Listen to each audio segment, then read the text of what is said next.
Taste the Daily. Pudukkottai மாவட்டம் அறந்தாங்கி அருகே வீட்டின் பக்கவாட்டு மண் சுவர் இடிந்து விழுந்து 5 வயது சிறுமி பரிதாபமாக உயிரிழந்தார்.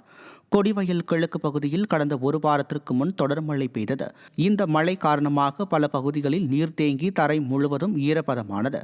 இதன் காரணமாக அங்கு வசிக்கும் நாராயணன் என்பவரின் ஓட்டு வீட்டின் பக்கவாட்டு சுவர் அதிகாலை இடிந்து விழுந்தது. இதில் அவரது 5 வயது மகள் இடிபாடுகளில் சிக்கி பரிதாபமாக பலியானார். மழைநீர் வடிய திராவிட மாடல் அரசு உரிய நடவடிக்கை எடுக்காததாலேயே இந்த அவலம் நேர்ந்ததாக அப்பகுதி மக்கள் குற்றம் சாட்டுகின்றனர். தேனி மாவட்டம் ஆண்டிப்பட்டி அருகே கூட்டு குடிநீர் திட்ட குழாயில் உடைப்பு ஏற்பட்டு லட்சக்கணக்கான லிட்டர் குடிநீர் சாலையில் வெளியேறி வீணாகியது. ஆண்டிப்பட்டி அருகே வைகை அணையில் இருந்து தேனி அரசு மருத்துவக் கல்லூரி செல்லும் கூட்டு குடிநீர் திட்ட குழாயில் உடைப்பு ஏற்பட்டது. இதனால் வைகை அணையில் இருந்து காணாவிலங்கு செல்லும் சாலையில் 3 மணி நேரத்திற்கும் மேலாக குடிநீர் வழிந்தோடியது.